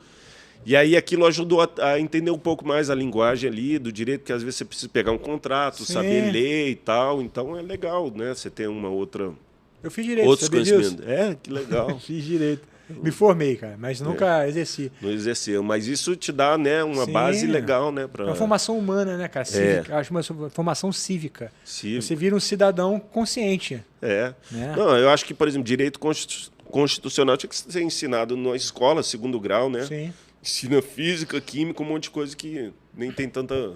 Já o direito constitucional, depois que eu estudei, eu falei, pô, isso daqui tinha que ser ensinado para todo mundo, mas... Concordo 100%. E então a sua vontade de desistir foi verdadeira mesmo, forte, né? Porque você chegou a buscar outro caminho. Sim, lembro que cheguei a fazer uns concursos também na época, estudar para concurso. Caramba! Então, a coisa não é fácil, não. E você, tua relação com tua esposa nessa época, ela te apoiava? O que ela falava? Sim, sempre me apoiou, mas, coitado, às vezes também... Vai trabalhar, pô! Tipo assim, pô, não tá dando, ó, esse negócio aí, só as músicas não tá dando, vamos pensar num plano B. 2 filhos, né, cara? Isso. Não é barato ter filho, né? Exatamente. Então, pô, você mandou a real aqui, apesar de sempre ter participado de uma banda grande, de ter feito muita coisa legal, importante. Sim. Depois de uma certa idade até, você já tinha os seus 30 anos ali? Já tinha, exatamente. Bateu esse desânimo, uma crise, né? um desânimo de... Mas, enfim, estamos aí até hoje e o que eu tenho que falar, assim, eu acho que a música, a pessoa nunca pode parar de tocar, porque a melhor terapia que tem, a música é mágica, né? A música, o efeito que ela tem. Eu estava vendo até um vídeo esses dias o efeito de gente com Alzheimer e com outras doenças, assim, aí bota para escutar música e fica super feliz e lembra das músicas da época. O efeito no cérebro, né? Sim. E aí não é só no cérebro, em todo o sistema, né? Então, assim, a música realmente é mágica. Agora, infelizmente, profissionalmente, as pessoas não valorizam o músico, né? Enfim, acho que músico... A gente rala tanto, né? Estuda tanto, os equipamentos são caros para conseguir, mas a sociedade como um todo. E aí a gente, às vezes, até tem ilusão, no Brasil, no que não valoriza e tal. Aí, por exemplo, eu fui estudar lá no GIT e falei, não, aqui nos Estados Unidos o pessoal dá outro valor, mas, ao mesmo tempo, tem muito mais, a concorrência é muito maior e tal. Então, é ilusão achar que... Acho que qualquer lugar no mundo, o músico é rala pra cacete. Na música tem aquele negócio de disparidade, né? Você vê os músicos, por exemplo, o instrumentista, né? Que é uma vida mais difícil. Aí você vê uma cantora, um cantor que também tá lá em cima, ganhando dinheiro pra caramba, explode, né? Então tem essa disparidade, né? Entre o instrumentista, que é o músico de apoio, que acompanha, que vai ser esquecido porque ninguém mais leva uma ficha técnica, enquanto a cantora, agora, o cantor, então, né? Isso. E tem aquela coisa, é muito difícil você quebrar a barreira e chegar lá, mas depois que você chega lá também é muito difícil você manter isso. Então é difícil a vida toda, né, cara? A vida toda. Eu te falei, o Nat Roots mesmo a gente, depois de tantos anos, assim, tem que só agradecer as bênçãos que a gente teve, mas foi sempre nadando contra a corrente, nunca foi fácil, não, para... Eu vou te dizer, cara, que eu eu tenho uma escola. Eu já tive muita... E ali, no lugar que a gente está ali, tem muita galera da Globo. Eu já vi muita gente, às vezes, da Globo, ou filho de alguém conhecido. E, cara, às vezes tem uma facilidade inicial para entrar, para ter uma oportunidade, mas às vezes não tem essa resiliência, né, cara? Pô, cara, foi duro pra caraca. Eu tô mais tranquilo tomando essas pancadas, porque eu já tomei pancadas mais duras, né? E isso é uma coisa importante, cara. Uma armadilha, às vezes, também, né? Tipo, ter alguns caminhos abertos ali sem, né? Ter passado aquela ralação que a gente aprende ali bastante, né? E a valorizar também, valoriza certas coisas também que, né? Não, e não existe, cara. Você vai ver, nunca vai ver um artista que vai acontecer e se mantém, que é uma imposição de uma gravadora de cima para baixo. É muito difícil isso. Ah, cara, a gente já viu, por exemplo, eu lembro uma vez, quando a gente estava na EMI, que eles chamaram o nosso empresário na época, e aí chamaram ele e falou, você não quer empresariar essa banda aqui também? Olha essa banda. Aí botaram ele para escutar, e ele disse que eles falaram assim para ele, essa banda vai estourar porque a gravadora quer que ela estoure. E aí? Não estourou. É igual boy band, né, cara? Não prospera. Tem uma vida ali, cara. Porque é uma coisa que é feita... E aí até os próprios membros da banda... verdade, né? Não tem... Eu sei que esse me pega, não tem a tua verdade, mas cara. No fim das contas é a respeito disso. Né? Tem muito disso mesmo. Você viu porque isso? Porque a música... a música pop, vamos dizer, é muito descartável, né? E, de repente, por exemplo, você tem uns nichos, o reggae, a galera do metal, tal, que tem aquela galera fiel, que está ali há anos, né? Mas pop. E aí parece até que essa coisa das gravadoras, até para eles, interessam mais até ter um artista descartável do que um artista investir num cara que vai durar, né? Sim. Isso, e sempre tem esse negócio mais, de... Né? A gente precisa agora de um padre. Porque agora tem um padre, Fábio de Mello, a gente precisa de um padre.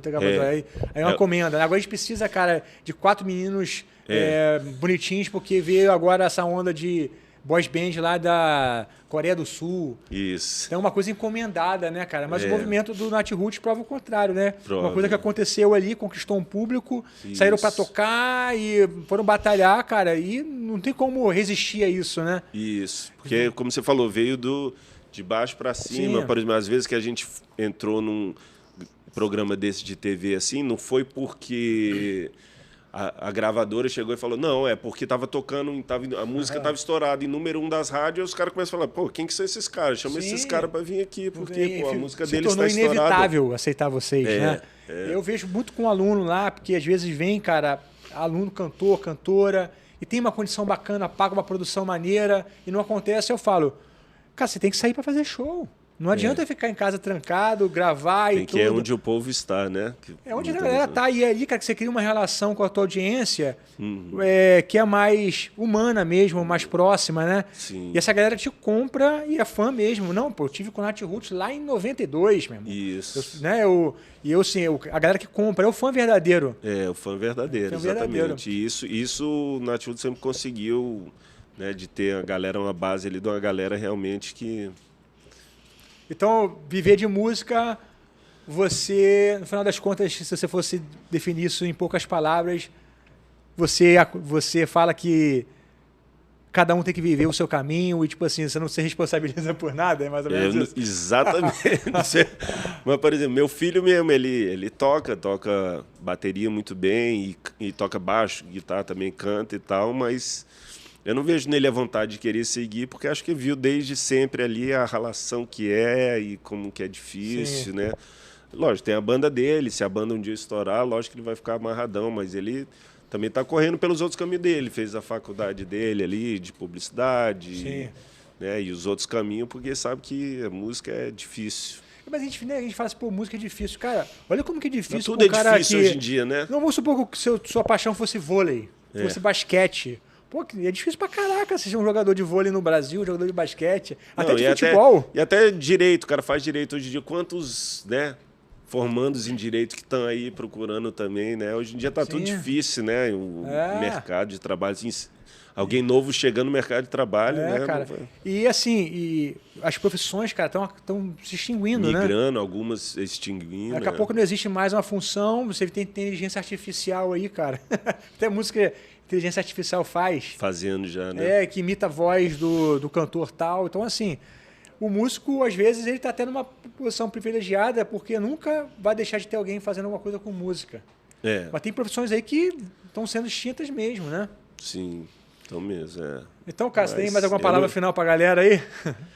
A palavra final é que assim, falar de música, tocar e falar de música é sempre um prazer. A gente pode ficar horas aqui, né? E contando casos. E, pô, foi um prazer participar aqui. Eu tenho assistido, né, os outros podcasts aí com a galera aí. Tá muito legal o programa, muito legal esse bate-papo, assim, tipo de músico para músico, né? De músico para músico. Matou a charada. Esse é o jargão. Não é? Então, assim, é um espaço muito bacana. Agradeço o convite aí. E a galera que quiser estudar contigo, comprar teus cursos, fala aí. Eu tenho o kikoperes.com, né? E no meu site tem os links para minhas redes sociais, né? Instagram, YouTube.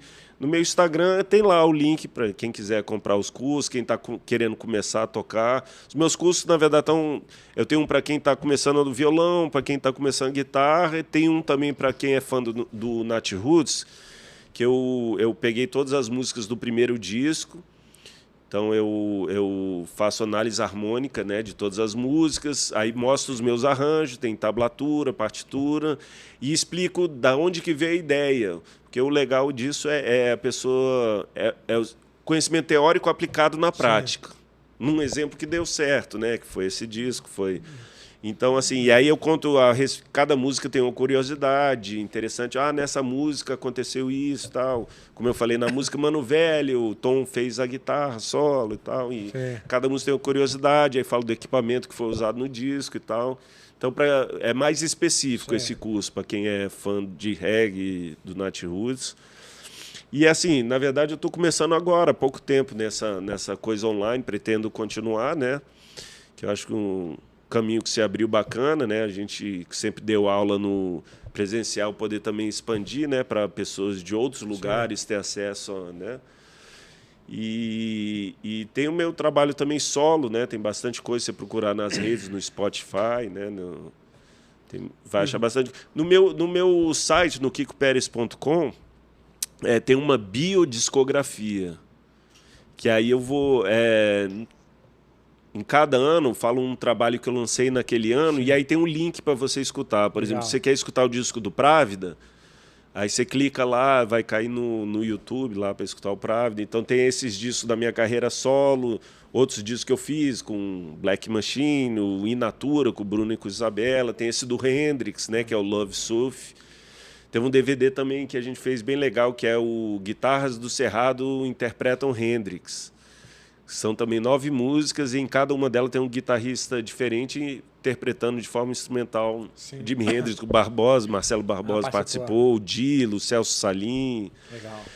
E, enfim, ao longo desses anos a gente está sempre lançando alguma coisa. Tem o Du Yang, que é um parceiro meu, o Jair, que é um guitarrista que a gente toca junto desde os 15 anos de idade. A gente tem um duo instrumental junto. A gente fez um disco bacana também, que é o Lounge Guitar Around the World, que é mais misturando eletrônico. Então é bem diversificado, tem bastante coisa. Você indo lá no kikoperes.com vai achar tudo isso. Então, galera, tá passando aqui para vocês aqui as mídias sociais do Kiko. Segue lá, compra lá, ouve lá. E obrigado aí pelo carinho de vocês por estarem aqui até agora, tá bom? Deus abençoe, grande abraço.